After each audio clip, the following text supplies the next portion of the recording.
Hi and hello, watch fans, and welcome back to the Real Time Show with me, your friendly neighborhood watchmaker, Rob Nuds, our friendly neighborhood jeweler, Alon Ben Joseph, and our friendly watchmaker from another brand, Martin Frei, back in the studio 300 plus episodes after his first appearance in episode 14, way back when. That's time has flown, has it not, Martin? And for once, you've got your shirt on, so that's a first for our listeners to enjoy.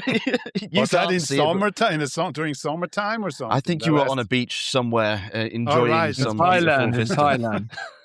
Yeah, you always catch me somewhere at a special place. Here I'm not at home and also not in my studio. I'm here in an art space that I'm somehow working on, preparing the first exhibition.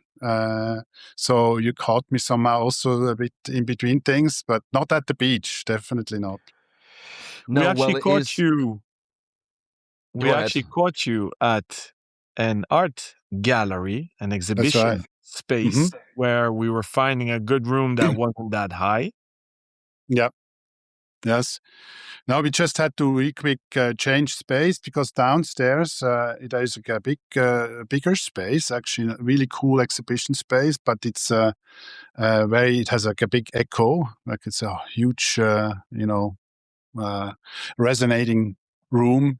So I found out when I said the first word, I was like, "Whoops, that's a bit too much."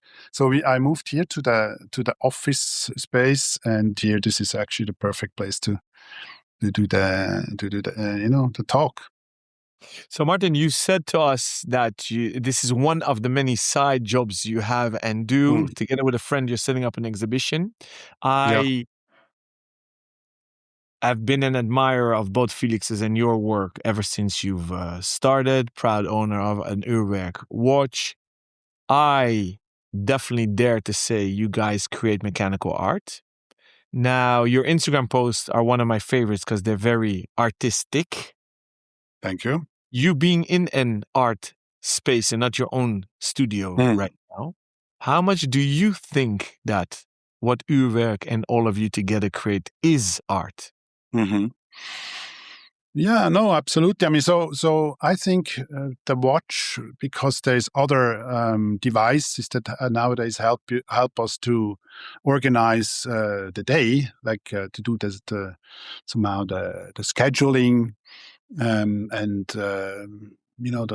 let's say the organizing of our time, the time structure. Like we have our phones, of course, smart devices that can do that much better. So the watch in this sense was freed a bit, in what the watch can do or what the watch stands for. That's at least how I see it, and I really like that aspect. So with watches we measure time, and time is something strange, something that we don't understand. It's a riddle. It's a riddle for the physicists who somehow tried to figure out what it is. And in the very beginning, obviously, philosophers and physicists were the same. And somehow artists are, in this sense, also seeking truth. They're also seeking, or at least try to find out what the world is. They're, researchers in this sense. And so I think that the watch, by asking the question, what is time? Of course, this is not the main job that it got. It has to tell time, and it's all clear what that is, if you look at it for the first 5 seconds. But when you start to think, what is time? You understand that it's something strange that allows us to ask more questions. Now, when you start to indicate time differently, as we do that with our URWERK watches, with quite a few different models that we have, we do it in different ways. We have a linear time indication, for instance, we created, or we measure instead of time, we measure distance, which is something strange. We know since Einstein, of course, that space and time are interlinked or somehow the same, different aspects of the same. So there again, you can it leaves up space, to think, and we have with time something that concerns us human beings very closely, very, very importantly. And when you indicate time differently, as we do it with our satellites, with the wandering hours, we have this 1 hour, that we focus on. So we have a more narrow moment to consider, and in this sense, we start to understand time as something different, something that, and that's maybe another truth of it, that happens right now, right? So when you look at an hourglass and you see the sand passing through a narrow gap, you understand that that's where it's happening, like a second that is turning on your watch, like something that indicates you that the moment is right here, right? So it's always a question of how you look at time, and you can do that in different ways. That gives you a different answer. So you are deeply already somehow inside of philosophical questions, and that's what I love about that strange thing that we measure with our tools, with our devices. So the watch is a bit freed because other devices taking over the scheduling, so it can become a bit more like a philosophical machine. Is it art? It's art and it's science. It's philosophy. That's what I would say. It is indeed, and you've done it again last summer. You've invited us for a very relaxed and fun high tea in Geneva. And I literally fell off my chair because I had a shock to the system by seeing a watch that wasn't a satellite system. It had hands. It was built on the platform I love very much, most probably my next URWERK watch, the UR100. But you knocked off a 0, the UR10. I'm referring to the space meter. That's right. Aesthetically, it appeased me. Then you guys explained what you've done there. It blew my mind because it's never been done before. And I blurred out, this is brilliant. This is a watch for narcissists. This is what the partners of narcissists should buy for their partner, to make them aware that the world does not revolve around them. Please tell us and walk us through the philosophy behind that watch. Yeah, no, it's an absolutely it's a stunning thing, and it has a cool story to it. It starts actually with Felix's father, and Felix's father entered. He's an antique clock restorer, and he was busy, with clocks for the whole of his life, I'd say. So he knows about clocks. But he stepped into a shop, into where there's antique clocks, something that he does probably every day. But then he saw this strange clock, among the clocks that he didn't understand. So that's how I imagine it. He would go closer to trying to figuring out, how that thing works, because he sees numbers that he never saw before on that clock. And with a bit of puzzling, and I'm sure it took him a moment, but then he understood that it is actually, instead of indicating time, it's indicating the distance that we travel around the axis of our planet.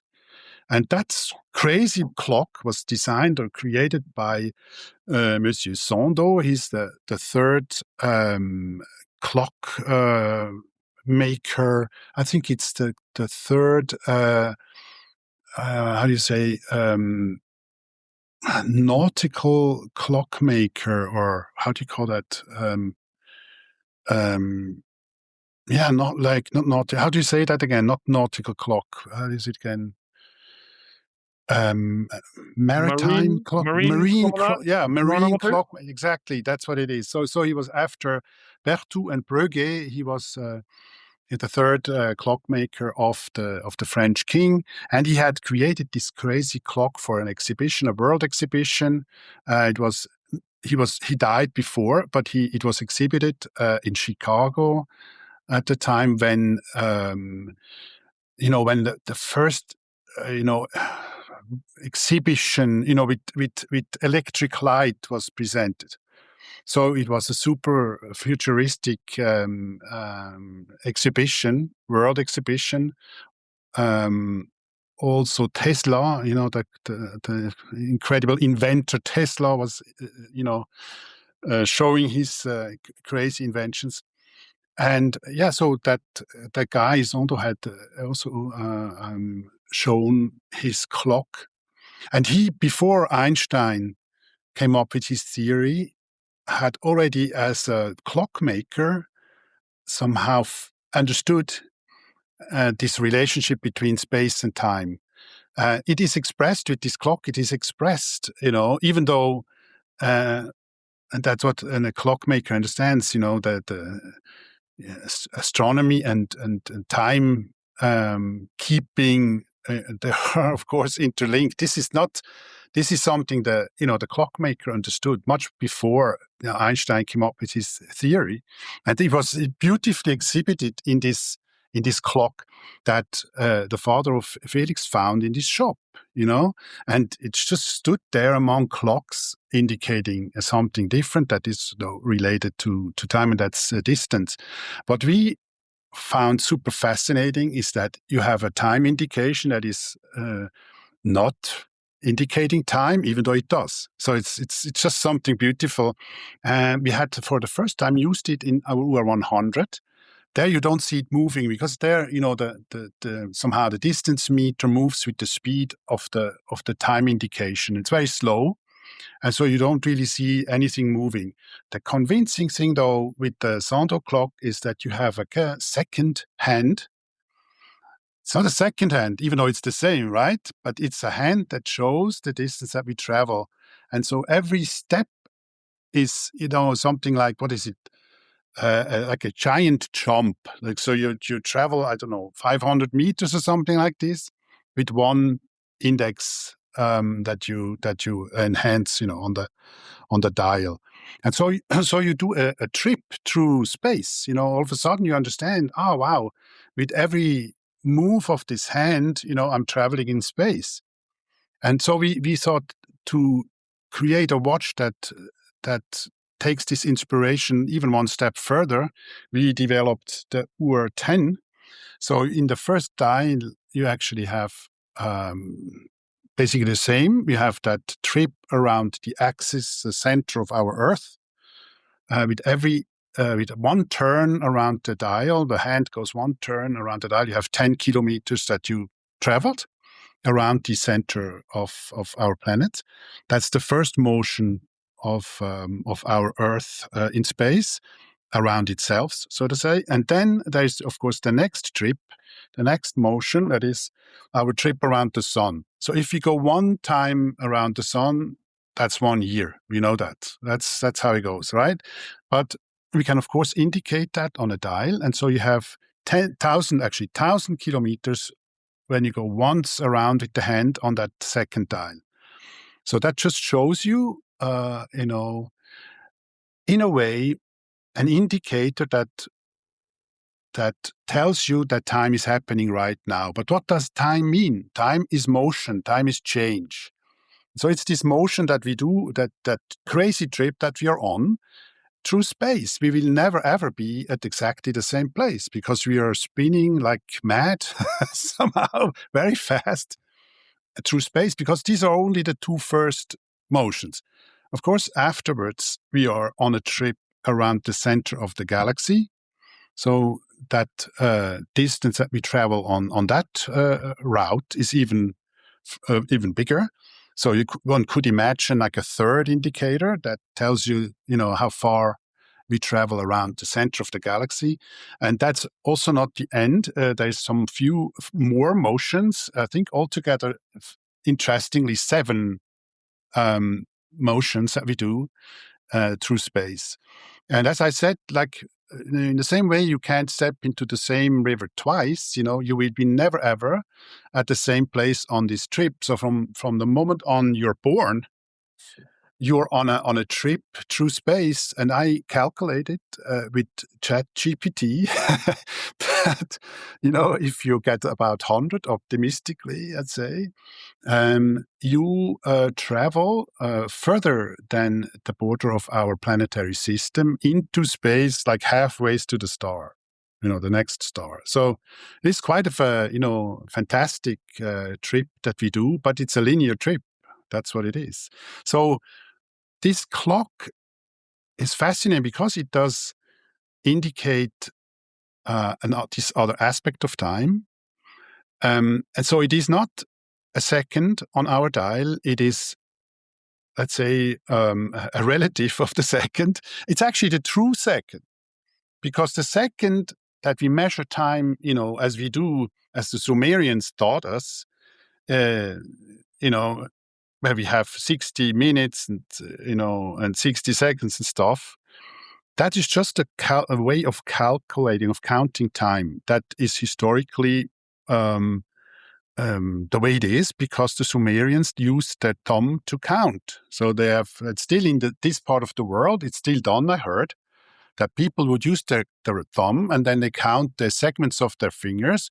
So 1, 2, 3, 4, 5, 6, 7, 8, 9, 10, 11, 12. So this kind of counting time that comes because you use the thumb to count and you leave that out, somehow resulted not in a decimal way of counting, which would have been much more efficient, but in the way we count time now. And that, in the end, gave us the second hand. So in this sense, the second hand is a less, direct indication of the moment, of time happening. Then our new, hand on the UR10 that is actually directly measuring the distance we travel. So that's actually the true second, if you will. But it also serves, if you look at the watch, perfectly as an indicator of the fact that time is happening right now. That's a bit what this watch does, and it's to me, it's a bit understatement, to see this watch. It's a very elegant watch, kind of, but what it actually does is fascinating. It really came up, with an indication, a different time indication. That's basically what we are interested in. It's a very unexpected thing. An unexpected thing. Oh, now I don't hear you. It's like, So, traveling through time to the edge of space, swinging all the way back to planet Earth, connecting people. You guys have done amazing collabs. I remember the Harry Winston Opus series. I believe you did number 5. Yes, indeed, yeah. With your dear friend Max Busser back in the day. The last one in the Opus series that he did actually. Yeah, before after that he left. Yeah. He ventured out to start MBNF. Yes. And you guys were considered the new kids on the block to push the envelope on horology, different time indications, as you just explained, and a lot of sci-fi inspiration. Yes. I want to leap forward because you've done cool stuff with Laurent Ferrier, if I remember correctly, De Bethune. Indeed. Those were only watch projects. And then you shocked me again this year by teaming up with a brand that I always said should belong in your class, your school of innovation of horology. And I've spent actually last week 2 days with Stefano von Gunten, also a fantastic watchmaker, and had a bit of influence at Ulysse. The freak deserves to be up there, carousel movement. So it blew my mind to see the collab you guys launched this year, the URWERK. Please walk us through, how did you guys get together? Why did you get together? How did you come up with the idea? And how long did it take?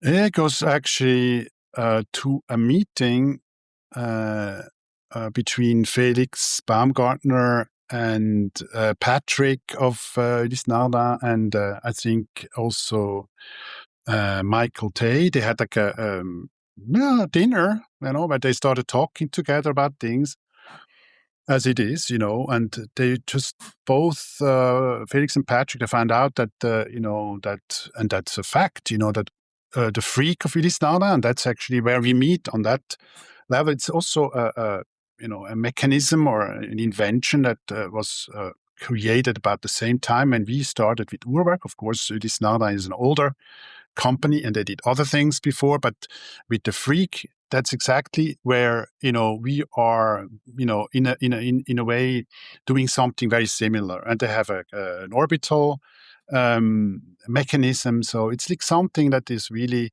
it could be URWERK. And interestingly, and that's what we learned, that when after that meeting where they decided to work together in a collaboration based on the freak.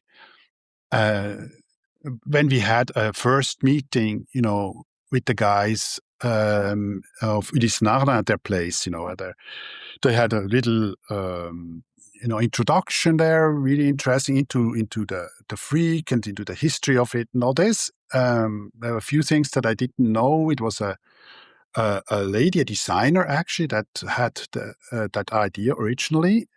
And it was Öxlin at the end who made it possible, but it was the collaboration of a designer and of a watchmaker that somehow made it possible. That created this freak, the first freak, I'd say. So that was interesting to hear.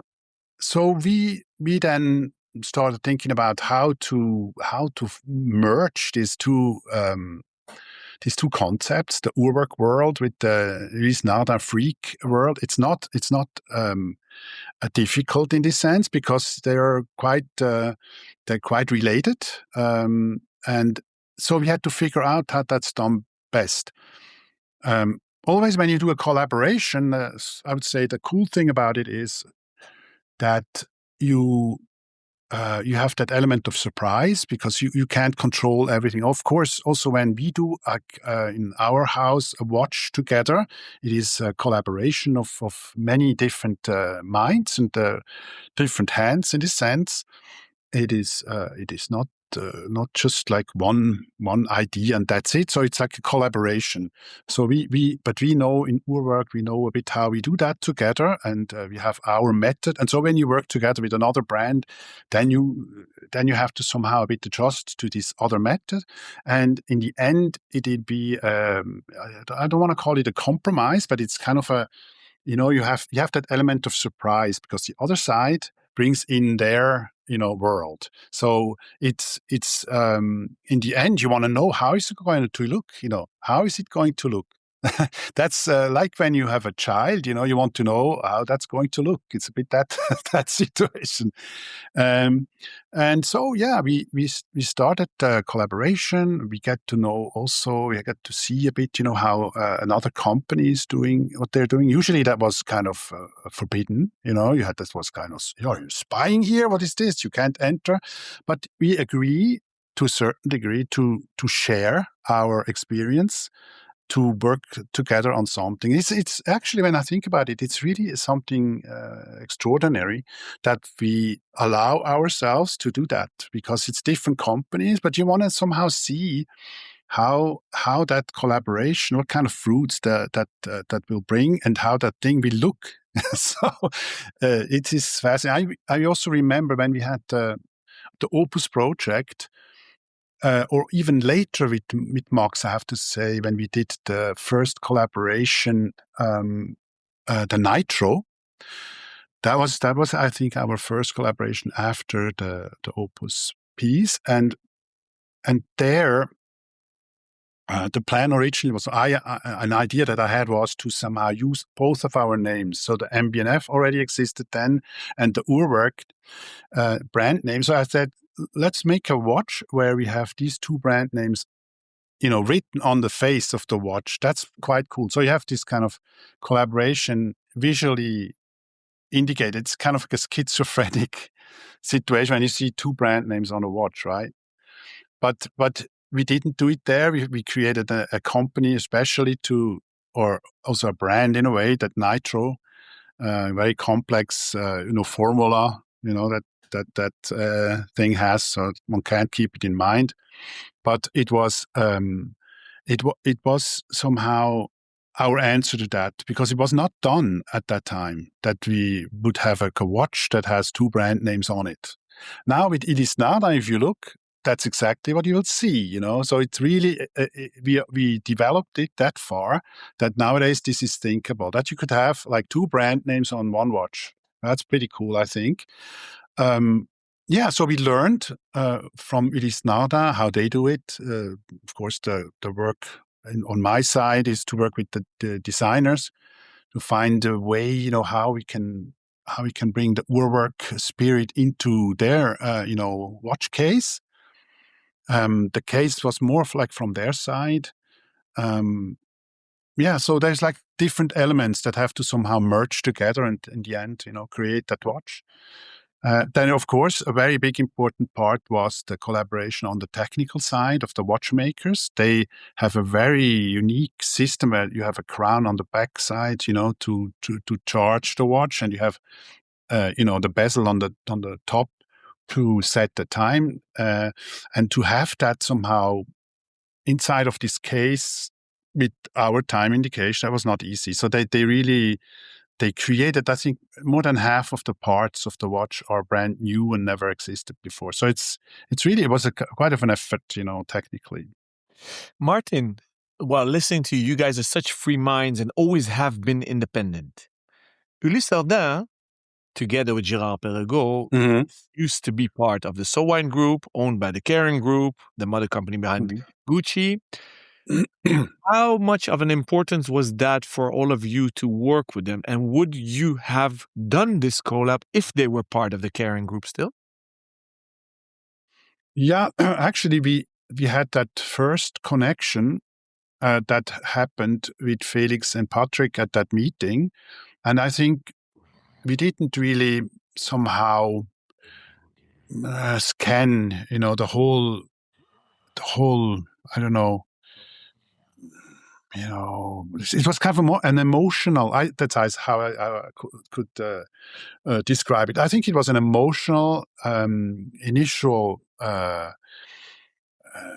moment, where we decided, where Felix and Patrick, where they had this feeling that we could do something together. And I think they didn't really, strategically plan it, like as a,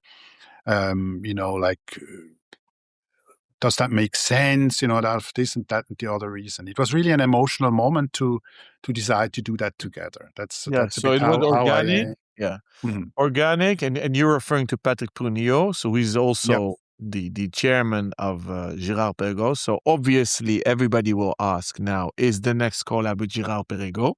So I have to ask. Yeah, well, that's funny because there's a story. We had at some point talked with Aston Martin and with the designer of Aston Martin at the time about a collaboration with Aston Martin. So I was, of course, super psyched. We had a super cool idea for that. And we talked about, the Valkyrie car in the James Bond movie and stuff like that. So you can imagine how excited I was.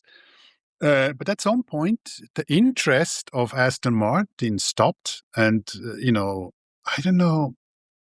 At the time, it was somehow strange because they really loved our ideas that we had, and it was a bit strange. So I of course found out that Gérard Perregaux and Aston Martin, they collaborated, and the James Bond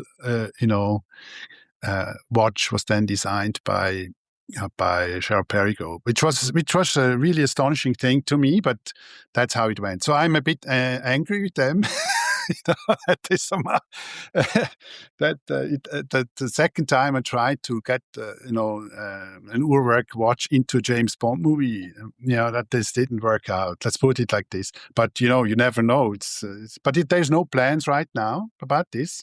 There's also not yet clear plans.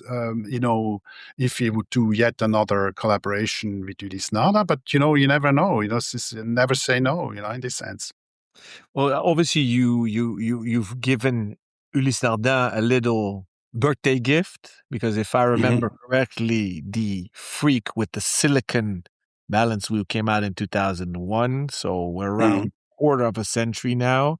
You've also passed that quarter of a century mark. Looking forward now for URWERK. If I understand correctly, you don't have a core collection. All watches have been limited editions. Am I correct in stating that? Well, the thing is that we have our satellite watches that the watches we began with, the first two models, and then the UR103 and so on and so forth. And so we have, since the very beginning, what we call our collection, is actually the watches, the satellite watches. But also there, every now and then we bring in a new model, and an older one has to be stopped, in this sense. So it's all our watches are exclusive, and in this sense, they are. I don't know. I could say that the collection is the satellite indications. Yeah, that's how we call it, at least. Does the market, either collectors or retailers, request, or I dare to say demand of you to make a core range that is always there, and you don't have this FOMO of missing out? I'll give you an example. I fell head over heels in love with the UR100 Magic T. Boom, sold out. I couldn't get it. And then you came out with the Vert, the green one. But I like the Onsuton gray one better. So I get stressed. So whenever you guys launch a watch, I know I need to do it so it doesn't sell out. That's right. So that's the problem. But that's also the cool thing about it. So now we of course want to have this position of being the avant-garde brand. That's interesting for us, because like this, we can create new stuff. And that, of course, answers your questions a bit. If we would start to stay focused on one model only, the whole thing would have to be done differently. We'd have to produce more of that one, or of that, tighter, collection. So that's not really what we are interested in. We of course love the fact that we don't have that many watches, and that in this sense, that we can create some really extraordinary or crazy watches, and it's an equilibrium, I would say. It's a situation that works for us. It can be, depending on what you'd like, it can be a bit stressful if you have to be first. You have to know about what's happening with URWERK, and you have to be decisive. But I know that can be challenging a bit, but that's not a bad problem. I mean, if you can keep that position of people waiting for the next URWERK watch to come out, and to see what the cool thing is that URWERK came up with now, then that's definitely something that we enjoy. This position of somehow being on the forefront of things, and somehow come up with new ideas and things. So if you have, and that's with how I would compare it, but of course that's a science fiction. If you look at other companies, there's actually a film that you have seen, I'm sure. It is, Ferrari against Ford. What's the title? And Enzo? No. It actually shows. Somehow, the Ford guys, they somehow lost a bit their mojo. So their cars are family cars, and they sell a lot of cars, right? So, but they don't win any prizes anymore in the race. And then they are like, hey, don't we have a cool car? What's that? And so they kicked out all the cool designers, all the cool test pilots, so to say, and that's a bit the reason why they don't win prizes anymore. And the whole thing is then juxtaposed or compared with Ferrari. And Ferrari, the cool Italian guys, with the super cool, red, flashy cars and stuff. And they are just winning all the prizes, and then Ford guys, they get annoyed and they try to somehow catch up. And that's the story. But there you see, if you are a big company, that can be very, that can be a cool thing because you sell a lot of cars, but you might lose the mojo, and that the question is, what is more interesting? I have to put on the devil's advocate hat here. Enzo Ferrari had to sell a stake to Ford because just being cool wasn't good enough. But you guys never had to sell out, as they say in America. Yes. How often were you on the brink that you said, oh my gosh, we might not make it financially? Actually never happened up to now.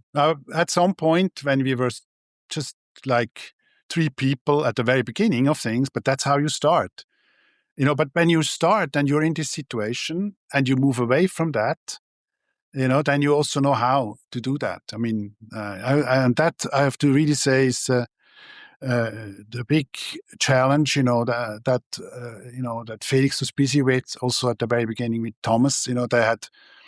They had somehow to create that the URWERK, let's say, system, and so this is something. If you start from zero, everything is getting better. You see.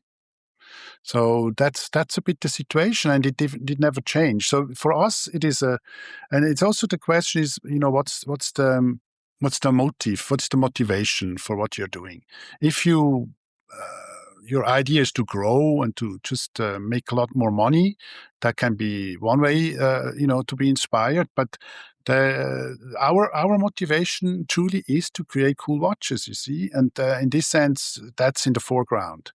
And so everything is actually then ordered to allow this. So we have to make fewer watches, and are forced though to create new stuff every now and then. That's what we enjoy, that position.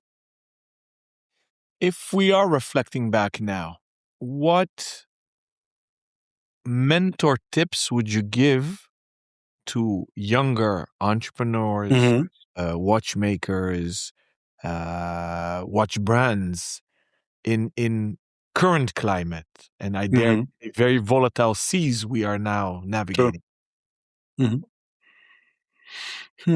I think in general, it is important that you somehow find your voice. You have to somehow.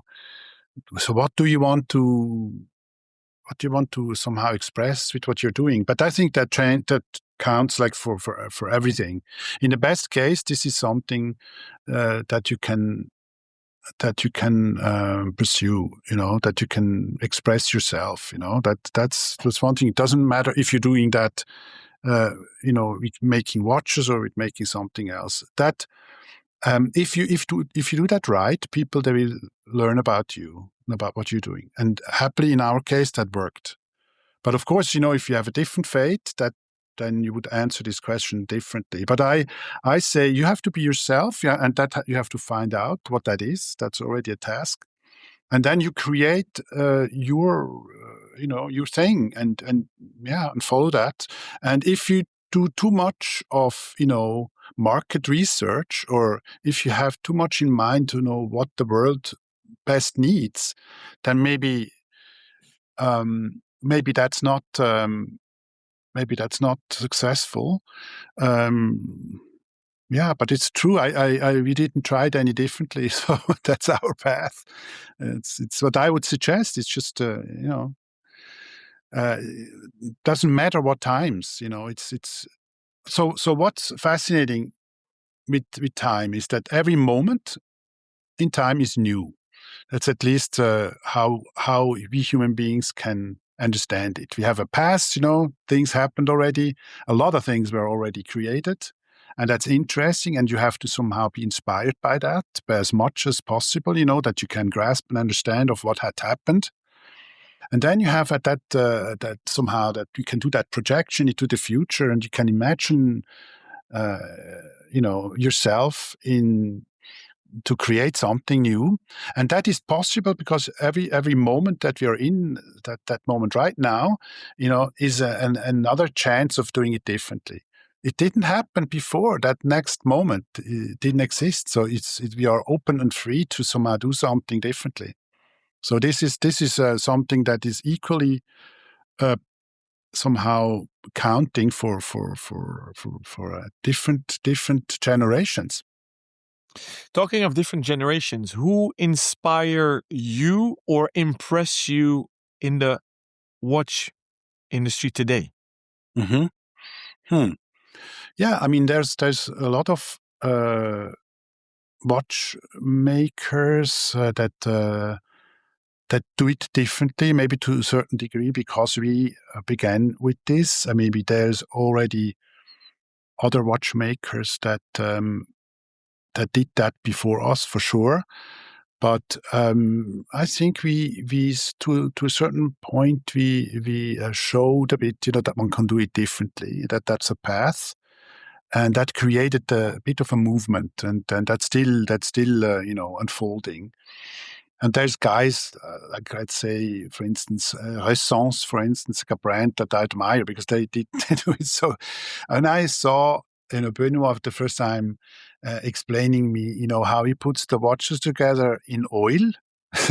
Then I was like, okay, I'm a fan. And then he also did, for instance, he explained, that he's using magnets in a watch, because you have a membrane, you can't directly touch the parts because, part is swimming in oil and stuff. So if you do things like this that are, when you tell that to a watchmaker, he gets a heart attack when he hears this. Magnets in a watch and oil. Well, oil is okay, but swimming in oil. So all these things are amazing. So there's quite a few watchmakers that in the best sense of the word, try something new, try to somehow express themselves, with the means of the mechanical world. And I can say that really quick as a side, as a parenthesis, so to say.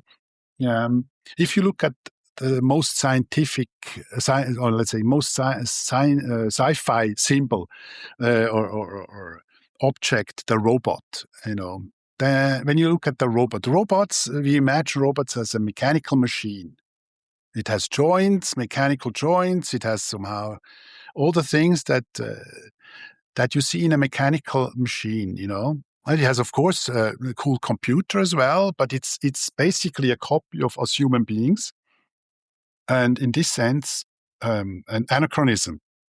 Well, if you compare it with the plans of an Elon Musk or so, I'm not sure if you should follow that. I just recently heard that, that there should be more robots on planet Earth than human beings. I'm not sure if that's really something we need. But what I'm saying is the idea of the most futuristic thing, the robot, is still a mechanical machine, right? So even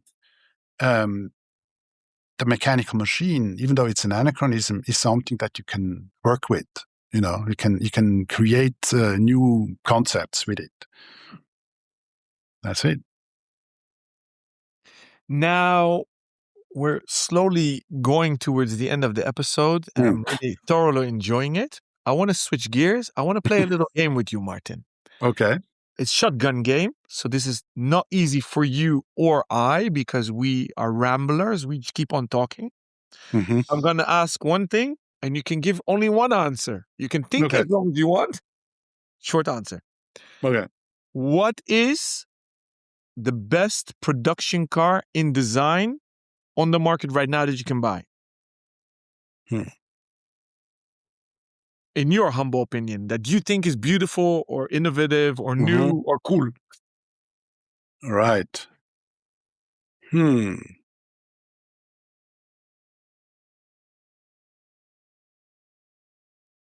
I get bonus points, Rob. I got Martin quiet. Yeah, absolutely, because it's not an easy question. What could be the cool car? The question is, of course, design-wise or otherwise. I'll give you a whole pass. You can say both.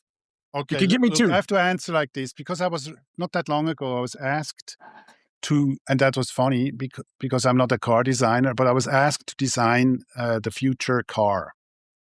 And I need to ask it like this because I can't give you a straight answer which car is which one. But I designed a car that is, of course, driven by its own power plant. So the car itself is a power plant. That's how I envision the future car. That's the car I want to have. So you don't have to plug it in anywhere or don't have to, tank gasoline, but it's driven by heat energy that you can find everywhere. The sun doesn't necessarily need to shine for that. Of course, it needs to shine because that's a source of energy, but it can also be like like a rainy day. But you collect the energy and that's transformed via a skin of the car that can transform this heat energy into electric energy that then drives the car. Design-wise, it looks a bit like a car that can be driven, cross country.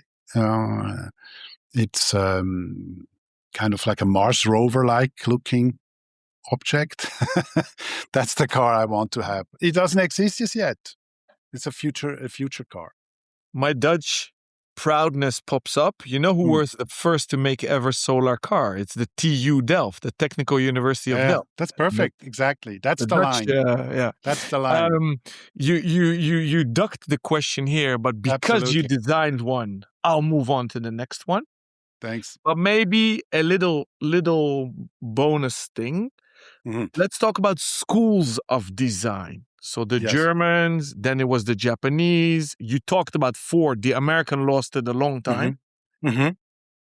What about the Koreans? Who do you think now is leading in electric vehicles? The Chinese are dominating everyone. On the day that we're recording, Elon Musk announced that he's discontinuing the Model S and X to create more production capacity for, I think, his robot called Optimus.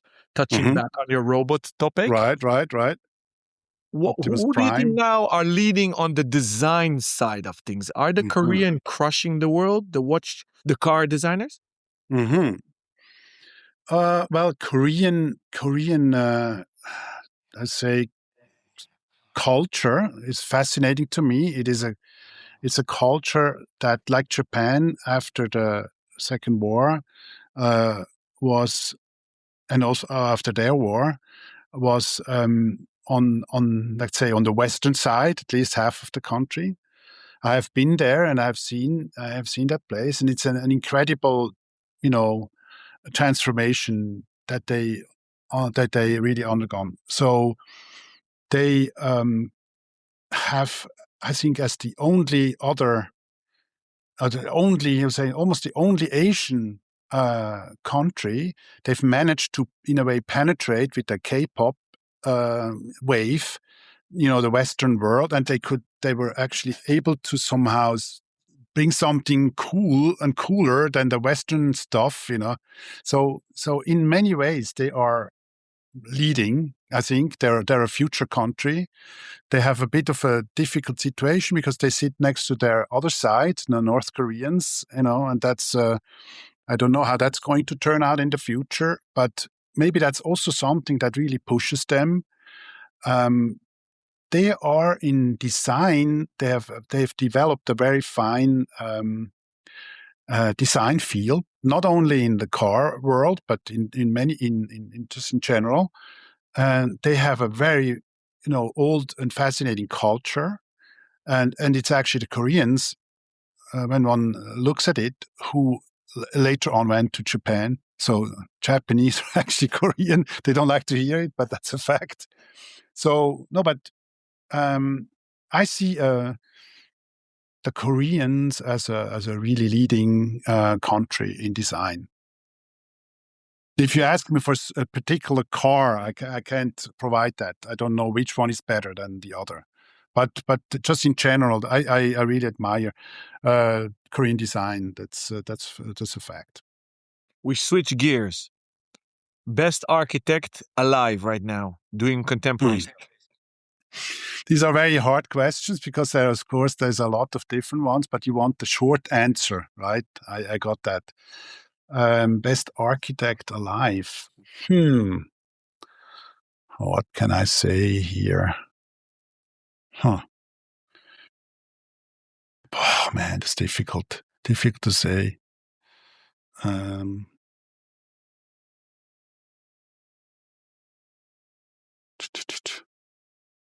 mean, there's still some guys alive that did incredible stuff, and but to say now one that's really like an upcoming and Does it inspire you, architecture, in your watchmaking designs?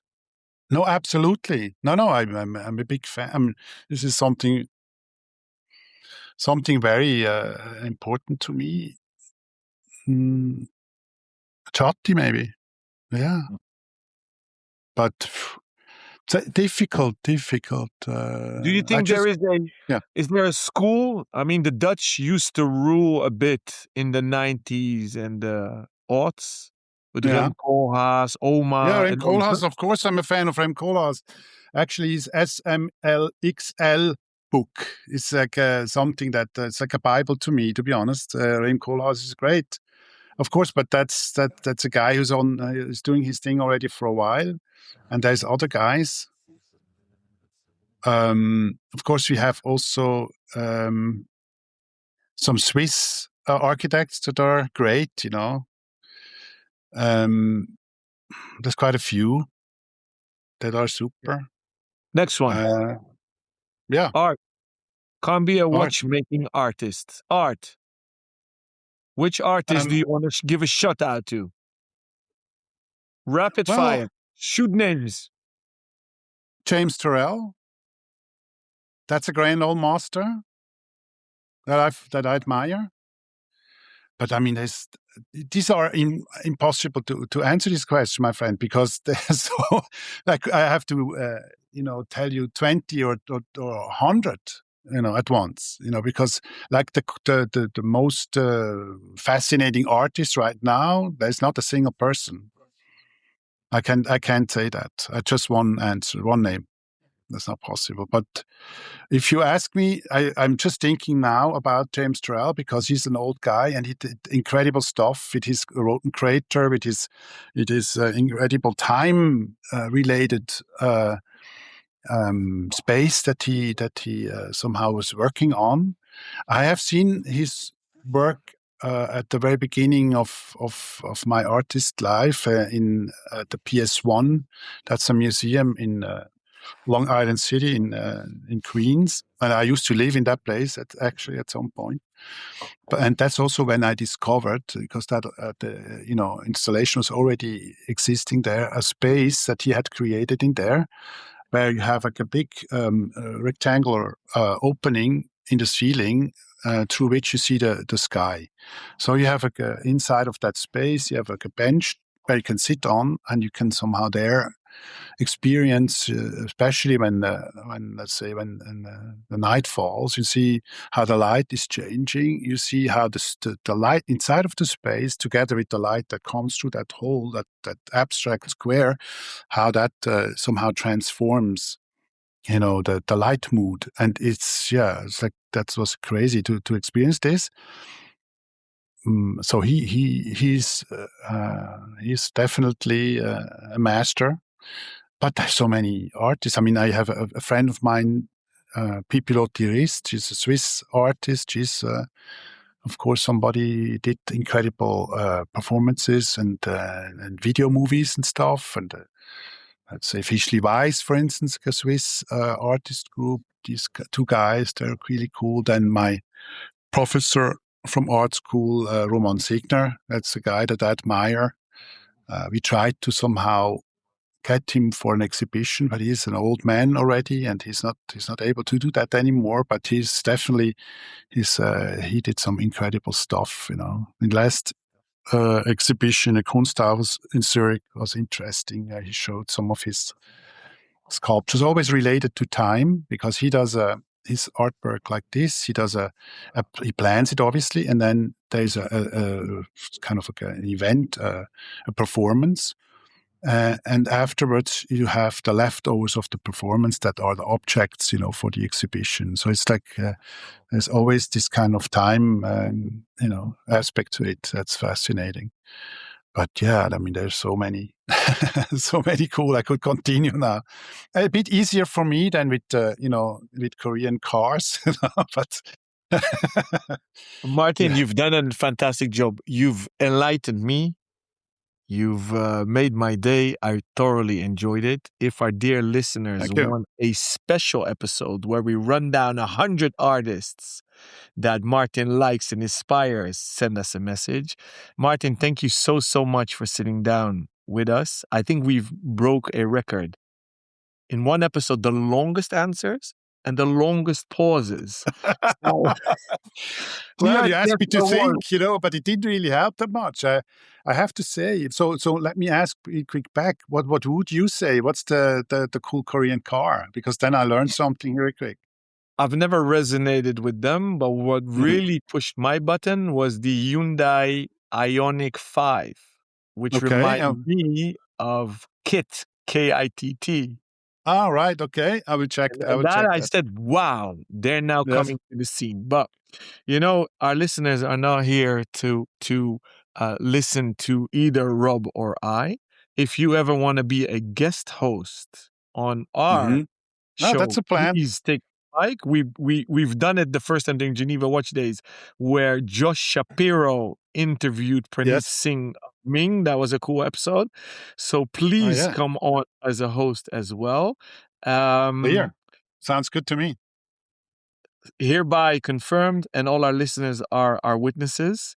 Thank you, Martin. Thank you, dear listener, for taking the time to listen to this episode. You can find all our previous episodes on our official website, www.therealtime.show. And on Instagram, you can find us at therealtime.show. If you want to support the show, please subscribe, like, rate, and share it with your friends. If you have any questions, feedback, and or criticism, please do send us a message. You can also DM us if you want to join the TRTS community on WhatsApp.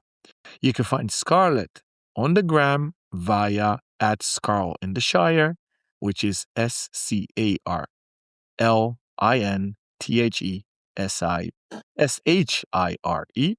David, you can find on Instagram @DAVAUCHER.